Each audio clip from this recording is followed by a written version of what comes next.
சென்னை வள்ளுவர் கோட்டமில் பராசக்தி மூவியோட set visit போட்டிருக்காங்க. இங்கே வந்துட்டு பார்த்திங்கன்னா வந்துட்டு இந்த மூவியில் யூஸ் பண்ண எல்லா ப்ராப்பர்ட்டிஸும் வந்துட்டு இங்கே வச்சுருக்காங்க.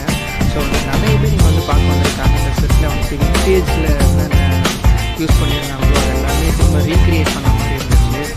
ரயில் வண்டியாக இருக்கட்டும், யூஸ் பண்ண பொட்டிகளாக இருக்கட்டும், அப்புறம் அந்த ரேடியோ செட்டு, அப்புறம் போலீஸ் ஸ்டேஷன் செட்டு, மாட்டு வண்டி, இந்த மாதிரி நிறைய விஷயங்கள் வந்துட்டு இந்த செட்டில் மூவியில் யூஸ் பண்ண எல்லாமே வந்துட்டு இங்கே பார்க்கறதுக்காக வச்சுருக்காங்க. ஸோ இன்றைக்கி தான் லாஸ்ட் டேட். ப்ரோமோவில் பார்த்த அந்த கார் கூட வந்துட்டு வச்சுருக்காங்க. ஸோ நம்ம எல்லாம் வந்து ஃபோட்டோ எடுத்துருக்காங்க. நானும் சேர்ந்து ஃபோட்டோ எடுத்துருக்கேன். அது மட்டும் இல்லாமல் இங்கே இந்த பானை செய்யறது எல்லாமே கூட வச்சுருந்தாங்க லைவாகவே. அப்புறம் கோலி சோடா வந்துட்டு உங்களுக்கு ஃப்ரீயாகவே கிடைக்கும். அப்புறம் வந்துட்டு இந்த டிக்கெட்டு, அந்த பழைய 10th பட்டா அப்படின்னு பார்த்துட்டு அந்த மாதிரிலாம் வந்துட்டு செட்டு போட்டுருக்காங்க தேட்டரில் வந்து பார்க்குற மாதிரிலாம். அது மட்டும் இல்லாமல் நிறைய அந்த மூவியில் என்னென்னலாம் யூஸ் பண்ணாங்களோ அது எல்லாமே வந்துட்டு கொஞ்சம் கொஞ்சமாக இருக்கிறாங்க. அது என்னென்னா